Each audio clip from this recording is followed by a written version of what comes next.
So what I'm going to start with is something that Musa alayhi salam and Nuh alayhi salam have in common.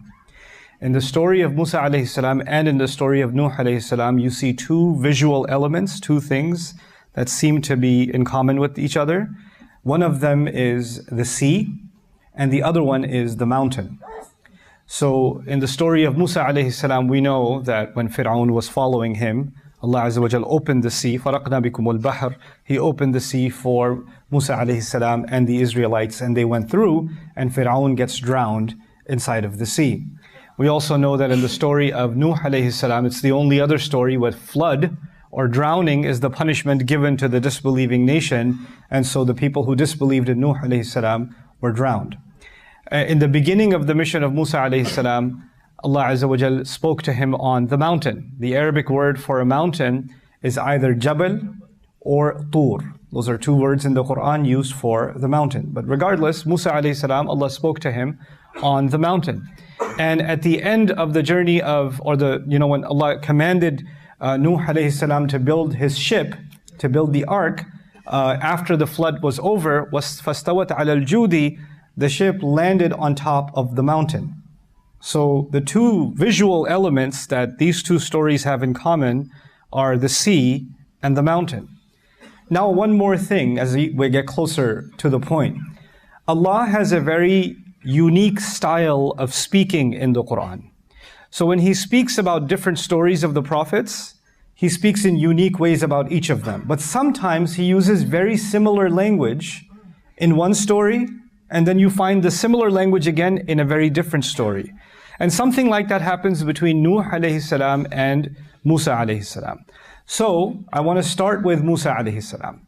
When Musa alayhi salam went up to the mountain, Allah tells us in Surah Taha that when he went up to the mountain, Allah told him, not only is He about to give him the revelation, وَلَقَدْ مَنَنَّا عَلَيْكَ مَرَّةً أُخْرَى. We had already done favors to you many times before this. Allah has been doing favors to Musa alayhi salam for a long time. And so He started reminding Musa alayhi salam, when your mother put you in the basket, when your sister was walking on the side of the river, when you were raised in the house of Fir'aun, when we reunited you with your mother, كَيْ تَقَرَّ عَيْنُهَا وَلَا تَحْزَنْ, so her eyes could become cool, so she could find comfort again. I did you the favor of reuniting you with your mother. Then you killed someone, and you escaped, and we tried you in many ways. And so all of these different trials that he went through, Allah makes a list of all of them, and then at the end of all of them, the part of the plan was he will get married in Madian, he will go in the desert and live there for a while, and then one time he will get lost in the desert and he will see a fire on top of a mountain, and he goes and tries to see maybe he can get some directions there. This is where Allah was having this conversation with him, and He says to him some interesting things. He says, one of the things He says is, وَجِئْتَ عَلَى قَدَرٍ يَا مُوسَى. You came here right on schedule. You came here exactly according to plan. So all the things you went through were part of my plan, so you could be here at this moment.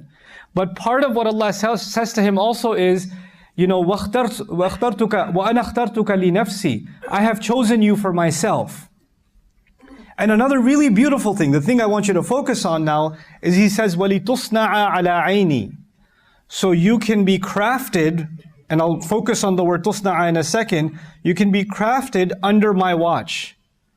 Meaning, crafting, when somebody works with wood and they make a table, and when somebody works with metal and they make a sword, and in different kinds of works, you have to do craftsmanship, you have to have artistry, to cut the angles properly and to mold it properly.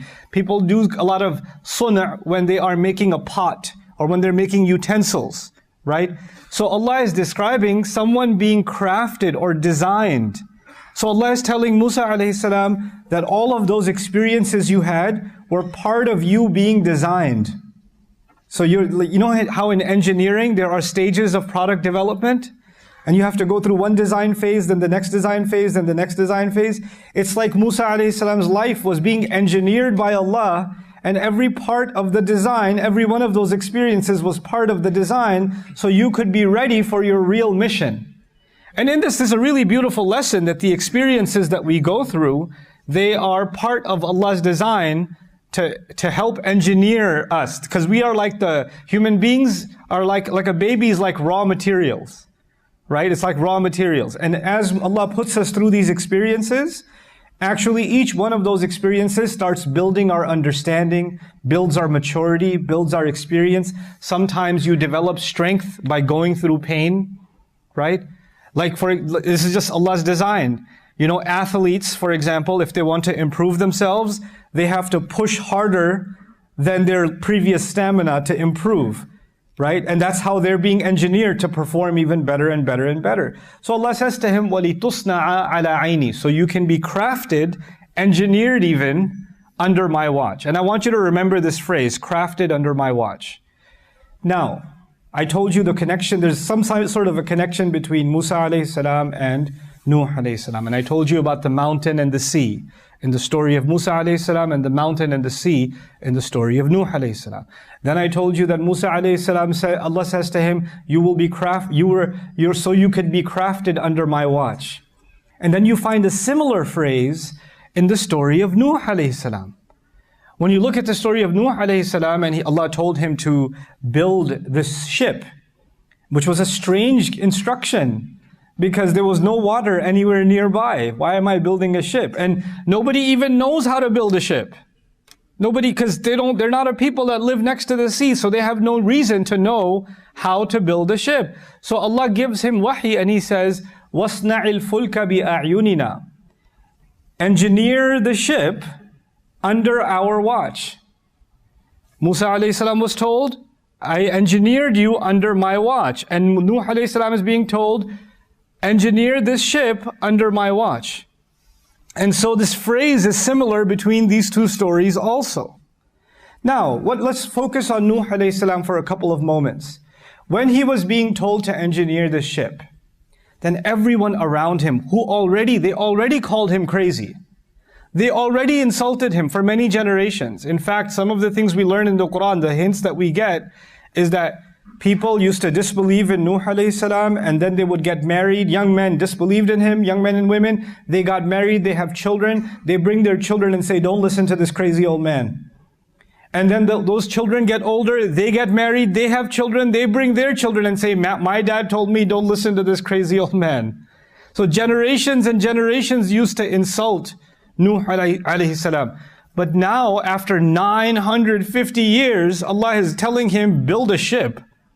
And they're looking at him building a ship, and we told you he's crazy. This is the craziest thing he's ever done.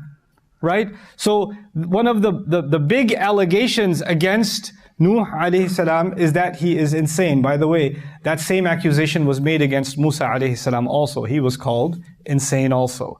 But anyway, so he's building this ark, this ship, under the watch of Allah. But while he is building it, the more he builds it, the more people make fun of him.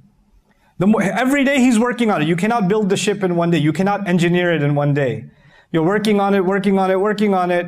And Allah it's almost as if, when you design something, especially construction project, engineering project, and we know it's big enough that it's going to fit human beings, it's also going to fit animals. So it's a very large construction project, right?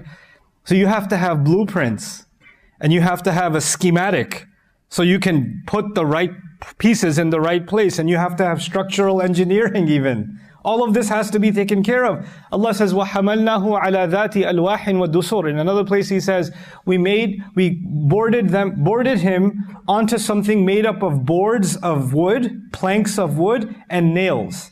It's as if every board of wood and every nail was designed by Allah, put this here, put this here, put this here.